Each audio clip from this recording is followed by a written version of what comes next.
First ever factory outlet Mukunda jewellery KPHB Kothapet Khammam Somajiguda Hanamkonda.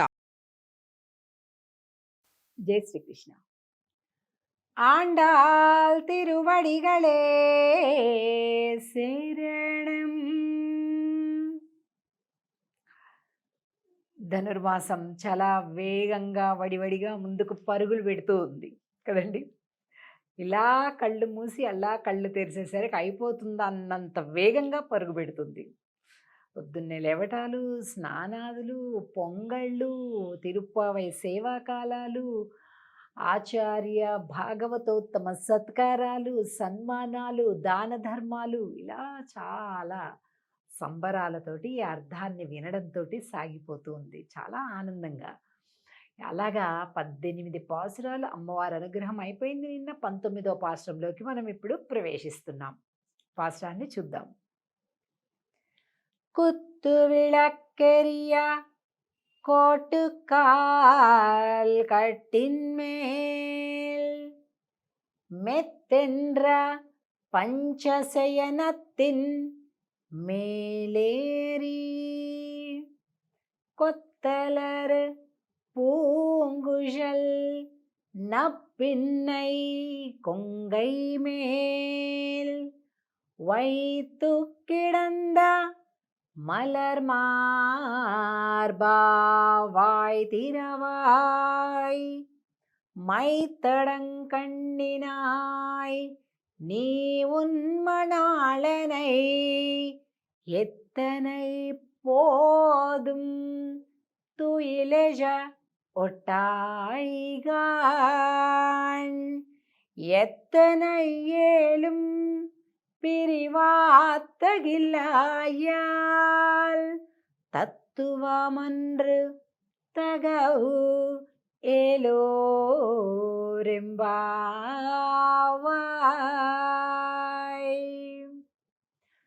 ఈరోజు పాశురంలో లోపల పరుండి ఉన్నటువంటి అమ్మా స్వామి చేత్తి అంటారండి. ఎప్పుడైనా భార్యాభర్తలు ఇద్దరు కలిపి ఉండడాన్ని చేత్తి అంటారు. ఆ చేత్తి సేవ జరుగుతుంది ఈరోజు పాసురంలో. చాలా అద్భుతంగా, ఏమ్మా ఆయన వస్తాను అంటే నువ్వే ఆపుతున్నట్టుగా కనిపిస్తుంది మాకు, ఇది నీ స్వరూపమా, ఇది నీ స్వభావమా అని అమ్మవారిని ప్రశ్నిస్తున్నారు. భక్తిలో ఉండే చమత్కారమే ఇదండి. అడుక్కోవటం ఉండదు. ఊరికే నాకు అది ఇవ్వు, నాకు ఇది ఇవ్వు అనుకుంటూ పొద్దస్తూ మాను ఏడుపు కథలు చెబుతూ బిచ్చగాళ్లలాగా భగవంతుడిని అడుక్కోవటం కాదు. భగవంతుడితో స్నేహం చేయడం నేర్పిస్తుంది తిరుప్పావై. తిరుప్పావై అంటే భగవంతుడితోటి ప్రేమని నేర్పిస్తుంది, భగవంతుడితోటి స్నేహం నేర్పిస్తుంది, భగవంతుడితోటి ఆడిపాడటం నేర్పిస్తుంది, భగవంతుడితోటి ఆనందించటం నేర్పిస్తుంది, భగవంతుడిని ప్రశ్నించటం నేర్పిస్తుంది, భగవంతుడిని నిలబెట్టడం నేర్పిస్తుంది. అందుకే తిరుప్పావై అంత బాగుంటుంది. అమ్మమ్మో అమ్మమ్మో అనుకుంటూ భయంగా దూరంగా ఉండేలాగా ఉండనివ్వదు.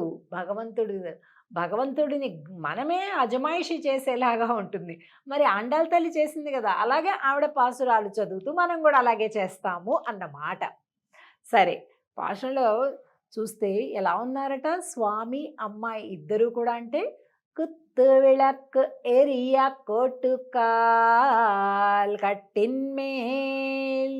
వాళ్ళు మంచం మీద స్వామి అమ్మ ఇద్దరు ఉన్నారట. ఆ చుట్టూత దీపాలు ఉన్నాయట.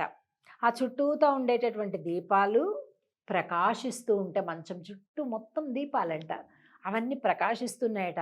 మెత్తెండ్ర పంచశయనతిన్ మేల్ ఏరి, 5 లక్షణాలు కలిగినటువంటి మంచమట అది.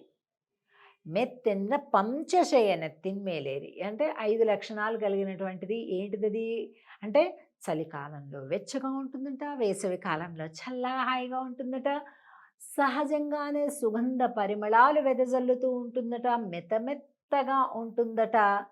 అలా అలా దాని మీద ఒరగడమే ఆలస్యం, డీప్ స్లీప్, గట్టి నిద్రలోకి వెళ్ళిపోతామంట.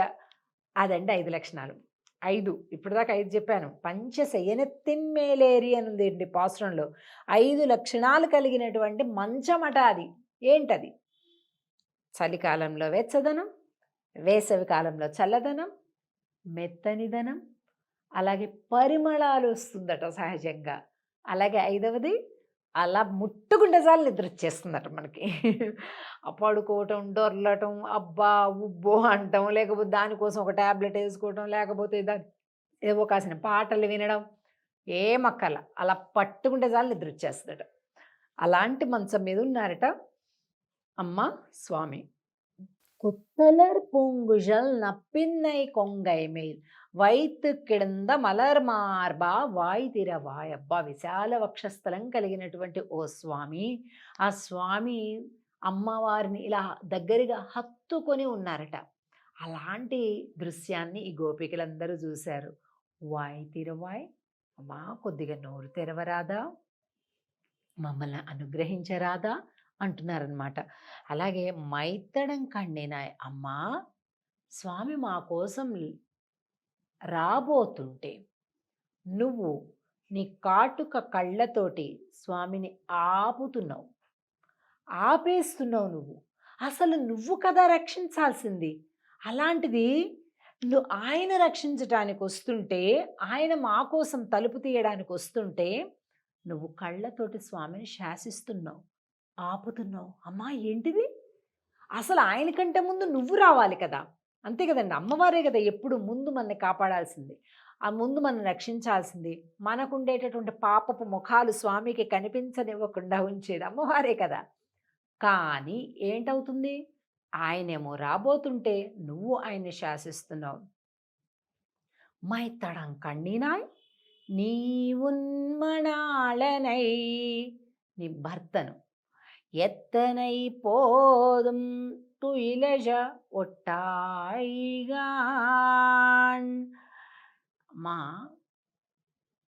ఆయన యొక్క విరహాన్ని, ఎడబాటుతనాన్ని నీవు భరించలేవా? బిడ్డలం మేము కూడా అందరం కలిపి ఉంటే కదా కుటుంబం, అంతే కదండి. కేవలం భార్యాభర్తలు ఏం బాగుంటుందండి? పిల్లలతోటి బాగుంటుంది. పిల్లలతో కలిపి ఆలు మగలు ఉంటే అప్పుడు అది ఆనందం. మేమందరం బిడ్డలేం కదా, ఎందుకమ్మా మమ్మల్ని వేరు చేస్తున్నావు అని అంటూ మమ్మల్ని కలవటానికి స్వామి వస్తుంటే ఆపేస్తున్నావు నువ్వు అని అంటూ, ఎత్తనై పోదుం తుయిలజ ఒట్టాయిగాన్ ఎత్తన ఏలుం పిరివాత్తగిల్లాయాల్ తత్తువమన్రు తగవు ఎండ్రు ఏలోరెంబావాయ్. అసలు అమ్మవారికే ఇంకొక పేరేంటి? పురుషకార స్వరూపిణి అని పేరు. అమ్మ నువ్వు కదా, పురుషకారము అంటే ఏంటి? కారాలు ఉప్పులు కాదండి. పురుషకారము అంటే స్వామిని పరిపూర్ణమైన పురుషుడుగా చేయునది అని అర్థం. పరిపూర్ణ పురుషుడు. సో అలాంటి పరిపూర్ణ పురుషుడుగా చేయడం అంటే ఏంటి? రావడం. అంటే బిడ్డలు తన దగ్గరికి రావడం, తను బిడ్డల దగ్గరికి రావడం అది. కానీ అసలు నీ స్వరూపం అది. కానీ అలా చేయడం లేదే. నీ స్వరూపము అది కాదు, నీ స్వభావము అది కాదు. కానీ ఎందుకు ఇలా చేస్తున్నావమ్మా అని ప్రార్థించడం కనిపిస్తుంది మనకి ఈ పాశురంలో.